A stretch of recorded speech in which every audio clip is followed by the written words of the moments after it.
ایمان کیا ہے؟ ہم ایمان کہتے ہیں، ایمان کس چیز کو کہتے ہیں؟ کن عقیدوں کے ماننے کا نام ایمان ہے؟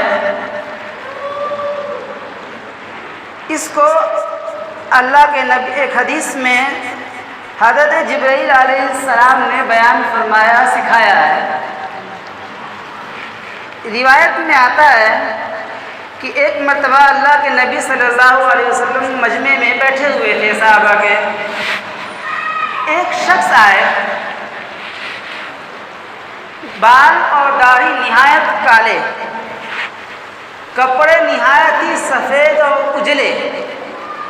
معلوم یہ ہو رہا تھا دیکھنے سے کہ ابھی قریبی اسی محلے کے کسی مکان سے نہا دھو کر کپڑا پہن کر آ رہے ہیں، اتنا صاف ستھرا۔ لیکن دوسری طرف یہ صورت تھی کہ مجمع میں جتنے لوگ بیٹھے تھے کوئی جانتا نہیں تھا، کوئی پہچان نہیں رہا تھا، جس سے یہ پتہ چل رہا ہے کہ اس محلے کے، اس گاؤں کے نہیں ہے، کہیں دور سے آ رہے ہیں۔ لیکن حالت ایسی ہے کہ دور سے پتہ نہیں چل رہا کہ یہ دور سے آ رہے ہیں، اس لیے کہ ریگستانی علاقہ ہے اور اونٹ اور گھوڑوں سے سفر ہو رہا ہے۔ آدمی دور سے آئے گا تو اس کے چہرے، داڑھی پہ، بال پہ ریت اور دھول پڑے رہیں گے، کپڑے گندے ہوں گے، حالانکہ ایسے بھی نظر نہیں آ رہا۔ صحابہ حیران ہیں۔ وہ آتے ہیں، مجمع کو چیرتے ہوئے آتے ہیں اور اللہ کے نبی صلی اللہ علیہ وسلم کے قریب ہو جاتے ہیں، اپنا گھٹنا اللہ کے نبی صلی اللہ علیہ وسلم کے گھٹنے سے ملا دیتے ہیں اور پھر سوال پوچھتے ہیں، من ایمان، ایمان کیا ہے؟ اللہ کے نبی سے سوال پوچھ رہے ہیں۔ کیوں پوچھ رہے ہیں؟ وہاں جو لوگ بیٹھے ہوئے ہیں، صحابہ کی جماعت ہے، ان کو سکھلانے کے لیے۔ تو اللہ کے نبی نے بتایا کہ ایمان 7 چیزوں کے ماننے کا نام ہے، 7 عقیدوں کے ماننے کا نام ایمان ہے۔ وہی جو 7 عقیدے ہیں انہی کو ایمان مفصل میں لیا گیا ہے۔ ہم سب نے اور بچے بھی تعلیم الاسلام وغیرہ سے ایمان مفصل یاد کیے ہیں۔ بچپن میں آپ لوگوں نے بھی یاد کیا ہوگا، کچھ نے ترجمے کے ساتھ یاد کیا ہوگا اور کچھ نے بلا ترجمے کے یاد کیا ہوگا۔ ترجمہ بھی بھول گیا ہوگا اور اکثر کو ایمان مفصل اور ایمان مجمل بھی بھول گیا ہوگا، اور یاد ہوگا تو معنی معلوم نہیں، مفہوم معلوم نہیں، اس کو سمجھنے کی ضرورت ہے۔ فرمایا اللہ کے نبی نے کہ ایمان 7 عقیدوں کے ماننے کا نام ہے، 7 چیزوں کے ماننے کا نام ہے۔ ان میں سے پہلا، آمنت باللہ وملائکتہ وکتبہ ورسلہ والیوم الآخر والقدر خیرہ وشرہ من اللہ تعالی والبعث بعد الموت۔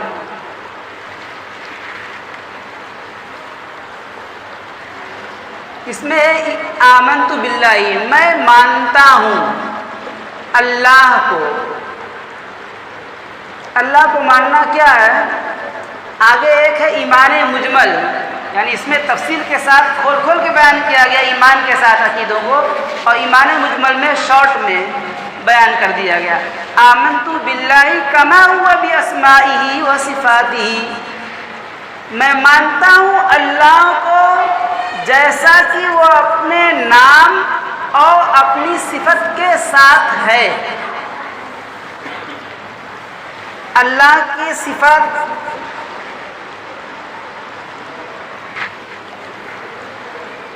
سات ہیں، اور یہ 7 جو ہیں وہ بنیادی چیز ہیں، بنیادی ہیں، اس کے علاوہ بھی ہو سکتی ہیں، حصر نہیں ہے، لیکن 7 ہیں۔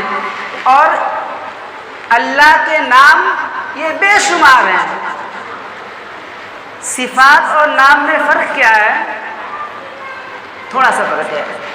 صفت اس کو کہتے ہیں کہ جس کو ہم اللہ سے جدا نہ کر سکیں، اس کے ساتھ اللہ کا اس کے ساتھ متصف ہونا ضروری ہے کہ وہ اللہ کے اندر ہوگی ہی، اور اس کے جو اپوزٹ ہے، جو اس کی ضد ہے، اس سے اللہ تعالیٰ کو متصف نہیں کر سکتے۔ اگر وہ چیز نہ ہو تو پھر وہ اللہ نہیں ہے۔ ایسی صفتیں 7 جس میں حی ہے، جیسے مثال کے طور حی مانے زندہ، اللہ زندہ ہے، اس کی ضد کو ہم اللہ کے ساتھ متصف نہیں کر سکتے کہ اللہ نعوذ باللہ مردہ ہے، یہ نہیں ہو سکتا، ضد اسی الٹے ہو کہتے ہیں، اس کے ساتھ متصف ہونا ضروری ہے۔ اللہ تعالیٰ علیم ہے، یعنی جاننے والے ہیں، اس کی ضد الٹا کیا ہے؟ اللہ تعالیٰ نہیں جاننے والے ہیں، جاہل ہیں، نعوذ باللہ۔ تو ضد کو ہم متصف نہیں کر سکتے، اللہ کے ساتھ نہیں جوڑ سکتے ہیں، بلکہ اللہ کے لیے ضروری ہے کہ وہ علیم ہو، ہر سب کچھ جانتا ہو، ازل سے ہر چیز۔ اللہ تعالیٰ سمیع ہے، سننے والے ہیں، اللہ تعالیٰ بہرے، اس کا الٹا بہرے نہیں ہو سکتے۔ اگر کوئی بہرا ہے تو وہ خدا نہیں۔ اللہ تعالیٰ بصیر ہے، ہر چیز دیکھ رہے ہیں، اس کا الٹا کیا ہے؟ نہیں دیکھ رہے، اندھا ہے۔ تو اللہ تعالیٰ کو ہم بصیر کے ساتھ وہ دیکھتے ہیں، اس کے ساتھ متصف کرنا ضروری ہے، اس کے الٹے جو ہے نہ دیکھنا، اس کے ساتھ متصف نہیں کر سکتے۔ اس طرح کی 7 صفات ہیں۔ اور اسما وہ ہیں جو اللہ کے کمالات پر دلالت کرتے ہیں، اور اللہ تعالیٰ کے کمالات پازیٹیو بھی ہیں اور نگیٹو بھی ہیں، مثبت بھی ہیں، منفی بھی ہیں۔ جیسے اللہ تعالیٰ محیی ہیں، اللہ تعالیٰ زندہ کرتے ہیں، اس کا نگیٹو بھی اللہ کے کمالات میں کہ اللہ تعالیٰ مارتے ہیں۔ اسی طرح اللہ تعالیٰ، دوسری مثال، اللہ تبارک و تعالیٰ رزق دیتے ہیں، اس کے الٹے بھی یہ بھی اللہ کا کمال، اللہ تعالیٰ رزق جس طرح دیتے ہیں اس طرح رزق کو چھینتے بھی ہیں، روک بھی لیتے ہیں۔ تو یہ ہے اسماء، اللہ کے کمالات چونکہ بے شمار ہیں، اس لیے اللہ کے اسماء بھی بے شمار ہیں۔ ایک بات۔ دوسری بات، ان اللہ کے صفات کو اور اللہ کے ناموں کو سمجھانے کے لیے جو الفاظ استعمال کیے گئے ہیں، وہ الفاظ وہ استعمال کیے گئے ہیں جو ہم انسانوں کی ڈکشنری میں ہیں،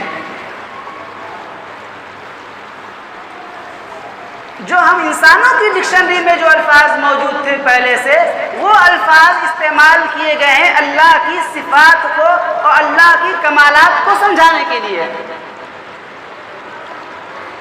کیونکہ سمیع، بصیر یہ ہم انسانوں کی صفت ہے، لیکن اس سمیع سے، بصیر سے، ہم سننے سے کہ اللہ سننے والے ہیں، اللہ خوب جاننے والے ہیں، اللہ تعالیٰ قادر ہیں، اس سے جو مفہوم ہمیں سمجھ میں آتا ہے اللہ ویسے ہی ہے، نہیں ویسے نہیں ہے، اللہ ویسے ہی ہے جو ہمیں سمجھ میں آتا ہے۔ جواب یہ ہے کہ اللہ ویسے نہیں ہے، اللہ اس سے کہیں پرے ہے، لیکن اللہ کی اس صفت کو بیان کرنے کے لیے اللہ تبارک و تعالی آسمان سے کوئی آسمانی الفاظ استعمال کرتے تو ہم سمجھ نہیں سکتے ہیں، ہمیں معلوم نہیں۔ آپ ہندوستان میں اردو بول رہے ہیں، چائنا کا ورڈ اگر ہم استعمال کریں کوئی چیز سمجھانے کے لیے تو نہیں سمجھ سکتے، لیکن کہیں سے حاصل کر سکتے ہیں کہ جاننے والے ہیں۔ اسی طرح اللہ تبارک و تعالیٰ نے آسمان سے کوئی لفظ استعمال کیا ہوتا، اتارا ہوتا اپنی صفت کو اور اپنے اسما کو سمجھانے کے لیے تو ہم سمجھ نہیں سکتے تھے۔ اس لیے اللہ ویسے نہیں ہے، اللہ نے اس کی مثال اور اصول بتا دیا، قاعدہ کلیہ، لیس کمثلہ شیء وہو السمیع البصیر، اللہ تبارک و تعالیٰ کے جیسا کچھ بھی نہیں ہے، اس کے جیسے کوئی چیز نہیں، چاہے وہ نام ہو، چاہے صفات ہو، چاہے ذات ہو۔ یہ اصول بتا دیا کہ اس جیسا کچھ بھی نہیں، کوئی نہیں ہے، کوئی چیز نہیں ہو سکتی اللہ کے جیسے اور اللہ کی صفت کے جیسے۔ لیکن سمجھانا ہے تو جیسے مثال کے طور پر اللہ کے نبی صلی اللہ علیہ وسلم نے ملاحم کے بارے میں، جو فیوچر میں اور مستقبل میں جو جنگ وغیرہ ہونے والے ہیں، جو واقعات ہونے والے ہیں، ان کے بارے میں بتایا۔ تو بتانے کا طریقہ ہے کہ اگر ہم فیوچر کی کوئی بات بتانا چاہ رہے ہیں اور وہ چیز آج نہیں ہے تو انسان اس زمانے میں جس زمانے میں لوگوں کو سمجھا رہا ہے اسی زمانے کی اصطلاح کو استعمال کرے گا تب تو سمجھ میں آئے گی. اگر ہم فیوچر کے الفاظ استعمال کریں کہ اللہ کے نبی کو چیز سمجھانے کے لیے جہاز کا استعمال کرتے تو لوگ صحابہ کیا سمجھتے ہیں؟ مثال کے طور پر آج سے جب جہاز پیدا نہیں ہوا تھا، جہاز نہیں بنایا گیا تھا 1000 سال پہلے، 500 سال پہلے، اس وقت کسی نے سپنے میں بھی یہ نہیں دیکھا ہوگا کہ ہم جو ہے سوئے ہیں، ہم جو ہے ایئرپورٹ پہ گئے اور بورڈنگ پاس لیا اور پھر جہاز سے اڑ کے جو ہے ہم جو ہے امریکہ گئے. کسی نے نہیں دیکھا ہوگا 500 سال 1000 سال پہلے. اس وقت اس لیے کہ اس وقت جہاز تھا ہی نہیں، اس کے ذہن میں یہ چیز ہے ہی نہیں ہے تو دیکھے گا کیسے؟ مثال کے طور پر اللہ کے نبی نے فرمایا کہ قرب قیامت میں یہ چیزوں کی جیسے یاجوج اور ماجوج نکلیں گے اور یاجوج ماجوج نکل کے تیر ماریں گے آسمان کی طرف اور کہیں گے کہ ہم نے خدا کو مار دیا. تو اب کیا وہ تیر ویسے ہی ہوگی جیسے صحابہ کے زمانے میں تھی؟ نہیں، لیکن ہو سکتا ہے وہ تیر ان کی راکٹ ہو سکتا ہے میزائل وہ چھوڑے، ہو سکتا ہے راکٹ چھوڑے، وہ بھی تو تیر ہی کی طرح جاتی ہے. لیکن اللہ کے نبی اگر میزائل اور راکٹ بتاتے تو اس کا وجود نہیں تھا. صحابہ کیسے سمجھتے؟ جو سامنے وہاں کیسے سمجھتے؟ تو اس وقت جو چیزیں استعمال ہو رہی تھیں ان چیزوں کو اسی اصطلاح میں سمجھایا جاتا ہے. لیکن نہیں کہ وہ تیر ہی ہو، تیر کا زمانہ نہیں ہوگا، ویسے تو کچھ بھی ہو سکتی ہیں جو اس کو چلے گا. یہاں رکے سمجھنا چاہیے کہ یاجوج اور ماجوج کے سلسلے میں آپ حضرات نے جو بھی سنا ہے یا جو کچھ بھی جانتے ہیں یا جو کچھ سنا ایسی چیزیں، حیرت انگیز چیزیں، وہ ساری کے ساری جو ہے بے بنیاد ہے، واہیات. کس طرح جانور ہوں گے، یہ ہوں گے، اور دیوار چاٹتے، روزانہ دیوار چاٹتے ہیں، اور پھر ایک وقت آتا ہے کہ پتلا کاغذ کی طرح پتلا ہو جاتا ہے، پھر کہتے ہیں چلو کل کریں گے، اور جب کل کریں گے تو پھر جو ہے وہ موٹا ہو جاتا ہے، پھر اس پہ لگتے ہیں، چاٹتے ہیں اور پھر پتلا ہو جاتا ہے، یہاں تک کہ جب نکلنا ہوگا تو وہ کہیں گے، ان کا سردار کہے گا انشاءاللہ کل کریں گے، تو انشاءاللہ کہنے کی وجہ سے وہ دیوار ویسی ہی رہے گی. یہ ساری روایتیں غیر مقبول ہیں اور ایسے ہی اڑائی ہوئی ہیں. ہمارے استاد کہا کرتے تھے کہ یہ سب قصہ گو لوگوں کے گھڑے ہوئی چیزیں ہیں، ایسی نہیں ہیں. حیات علامہ انور شاہ کشمیری رحمۃ اللہ علیہ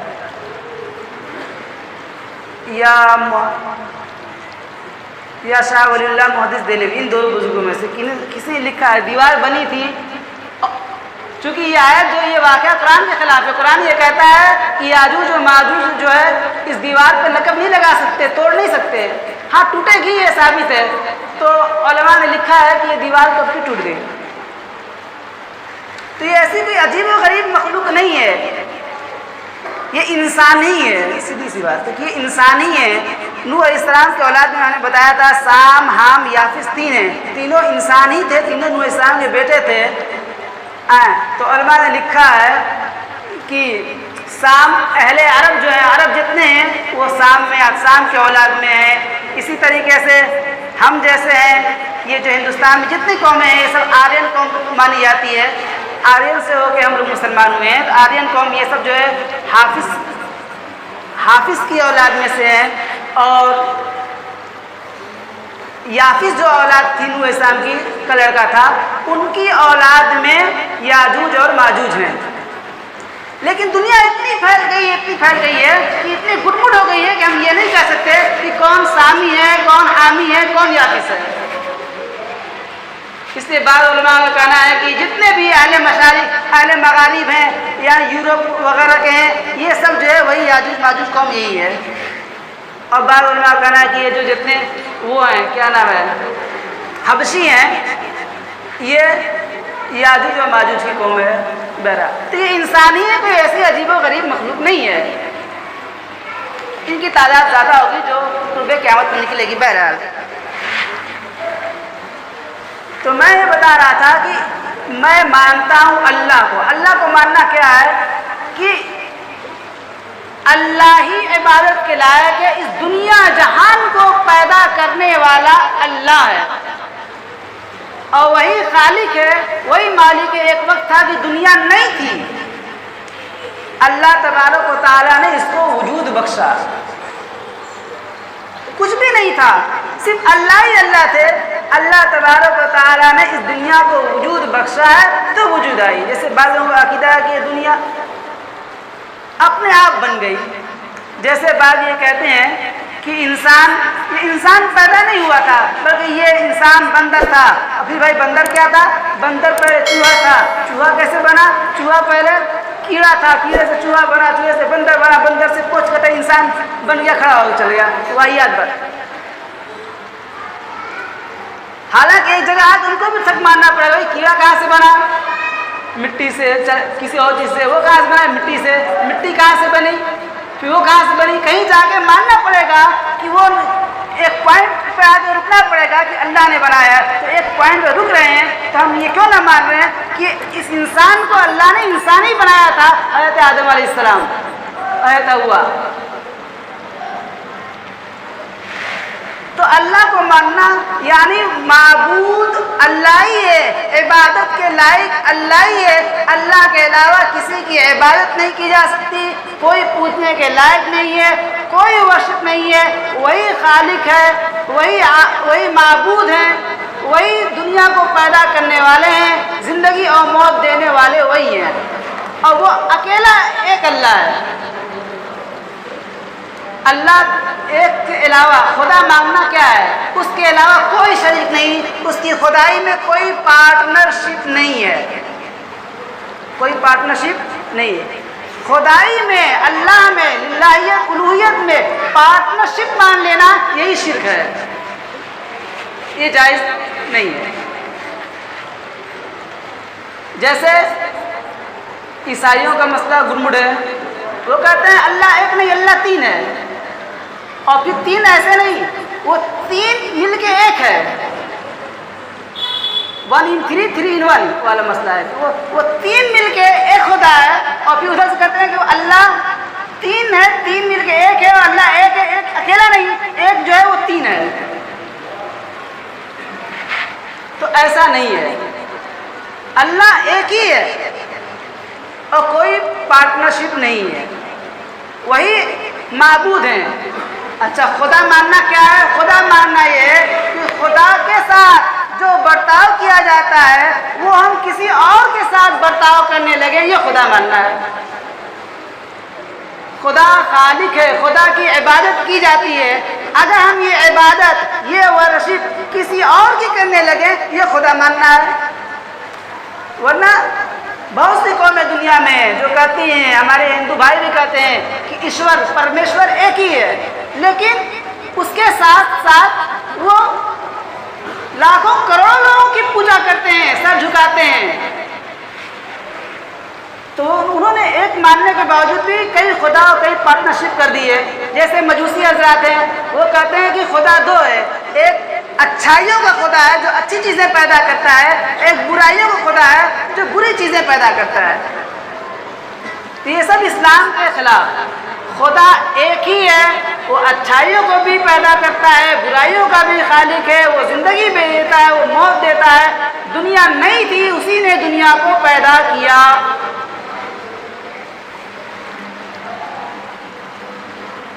اور اس کی تمام، جیسا کہ وہ اپنے نام کے ساتھ اور جیسا کہ وہ اپنے صفتوں کے ساتھ ہے، ان تمام صفتوں کے ساتھ ہم مانتے ہیں۔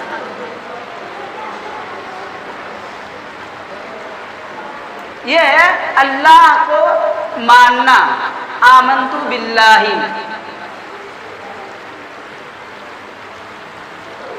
اس کے بعد وہ ملائکتی و کتبی۔ ایک ہی چیز میں ٹائم ختم ہو گیا، ابھی 5 چیزیں باقی ہیں، انشاءاللہ اگلے ہفتے اللہ تعالی ہم کو سمجھنے کی توفیق عطا فرمائے۔ وآخر دعوانا